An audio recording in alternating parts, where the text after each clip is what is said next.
And Lori Wallach is on the line with us. She's the executive director for Global Trade Watch, author of The Rise and Fall of Fast Track Trade Authority, the website citizen.org/trade. Lori, welcome back to the program. Thank you. It's great having you on with us. I have this note about Germany. This was last month, or last week, rather? Yep. Okay, so a rally there against the transatlantic NAFTA-style TTIP agreement. It was inspiring. 70 to 90,000 people on the street. So how is it that? First of all, the TTIP. This is like the United States and Europe version of the TPP, the United States and Southeast Asian countries and whatnot, more or less, right?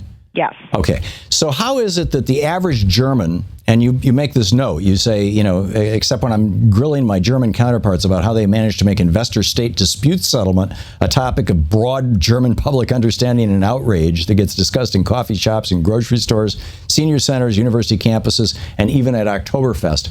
How did that happen? It's an interesting question, which I spent some time asking my colleagues and counterparts about when I was there.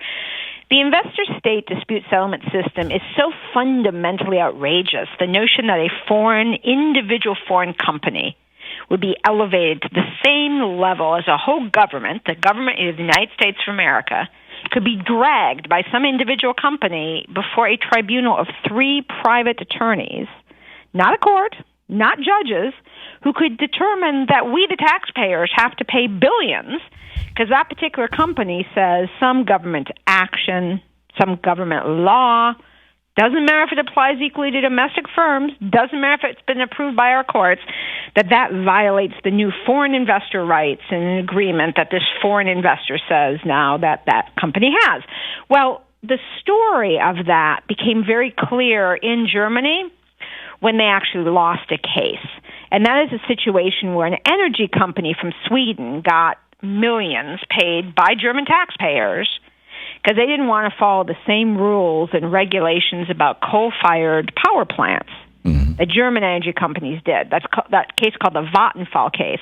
And the case that may be our similar kind of case now is the Canadian corporation behind the XL pipeline, saying that company called TransCanada has to get paid $15 billion of our taxpayer dollars because our president had the temerity to decide to listen to the public and decide the XL pipeline shouldn't go forward.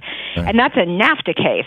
So hopefully the combination of a lot of public education, because that's what our German counterparts did, but also a real case that brought home something that had been in the press that everyone knew about. It wasn't just abstract. This was a situation where German taxpayers are going to lose their shirts over some corporate attack about something everyone knew about. Right.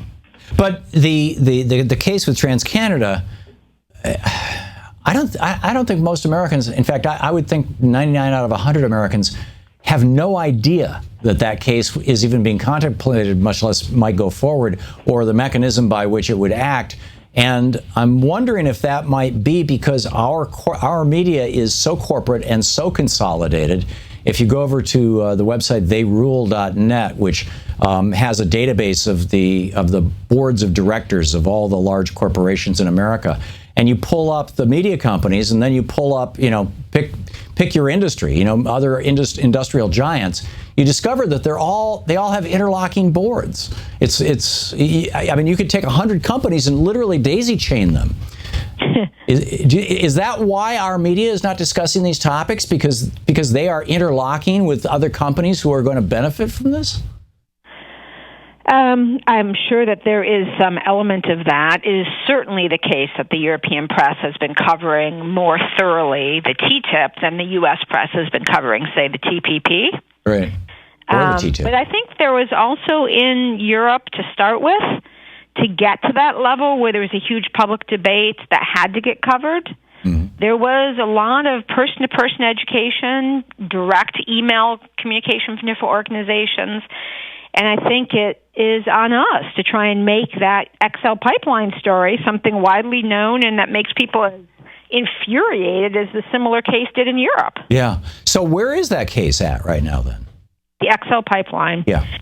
So they filed the demands, and simultaneously the company went to U.S. court and filed a domestic case. So that either way, they figure one way or the other they're going to win. That kind of double dipping has gotten a lot of law professors, even some conservative law professors, saying, what the heck? Yeah. How's that possible? So for folks who know about it, they got their hair on fire. The bigger challenge is getting more broadly attention to the fact the case got filed. And I think that our friends in the environmental movement and the climate justice movement have started to actually get the word out about it, because that is one of the major, really social movement victories in our country over the last decade, where Native Americans and local ranchers and farmers and the local communities and the environmental groups all banded together at a very local level and beat this enormous transnational company, and did so starting basically with the federal government against them, and basically flipped the Obama administration. When was the case filed? When did TransCanada file the case to try to extract $15 billion from your pocket and mine for their lost profits? Yeah, well, they did it sort of at a slightly inopportune time for coverage, which is they did it right before the State of the Union. They did it right at the beginning of the year. Which it got a little buried in the whole presidential State of the Union hoopla. It was obvious that they were doing that as sort of a 2x4 upside the president's head over his decision, but as a result, it kind of got sucked into the vacuum. There is, I think, another thing that's different in Europe, and that is the attention there practically to what is at risk out of the transatlantic agreement is they've got a lot more to lose, in that they haven't had a whole string of these horrible agreements like NAFTA. I mean, it is the case that we have this bipartisan trade revolt underway in our presidential primaries nationwide. That's because people kind of got into the basta moment. They've had it. With NAFTA and China PNTR and all the damage those agreements have done, we're now at a quick boil. But think about what this country was like at NAFTA. The whole country was in a riot about trade agreements. That's kind of what's happening right now in Europe, because this is going to be their big first one that could really do damage. They're at their NAFTA moment. And so there's a little bit of, we unfortunately are like that frog that's in the water that gets hotter and hotter and hotter, and before you know it, you're soup. So this is interesting. We dropped all our tariffs and we didn't replace them with anything. Germany, if you buy a car exported from Germany, there's a 17% discount on the VAT tax. On the other hand, if you want to export a car into Germany, there's a 17% tariff or VAT tax on the import. So they functionally have a 35, 36, 37% tariff. I mean, it works as a tariff. All these other countries are doing the same thing with VAT tax. We're the only one who doesn't. Is TTIP going to take down their VAT taxes? It is not. And you're pointing out some very important, basic, fundamental principles of why our trade agreements continually cause us economic hardship. Like a lot of people say, how upset can we get about an agreement with Europe? Hell, some of those workers make more than we do. Their unionization rates are stronger. It's better to be working in a factory in Germany than in the U.S. as far as your likelihood of getting sacked, your health care benefits, your wages. But how is it that they still are exporting so well? And how is it they don't have a big trade deficit?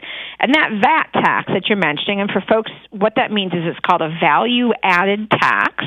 And the way that they do that is basically the company pays this value-added tax, but then when they export the good, they get a refund of that value-added tax. It's like a subsidy. When they then send it over here, it's like having a 17% cut. And then we've got nothing when we like send that. something over there, we have to pay the value-added tax as if it were made there, which is like an extra 17% tariff. And none of that's accounted for in any of our trade negotiations, and a lot of countries have those rules. Lori Wallach, hang on just a second, Lori. This is the Thom Hartmann Program. My apologies for the tyranny of hard breaks, but we've got to go. The Executive Director, Global Trade Watch, citizen.org/trade. Thank you, Lori. Thank you. To watch more clips from our programs, hit the Watch More Videos button over here.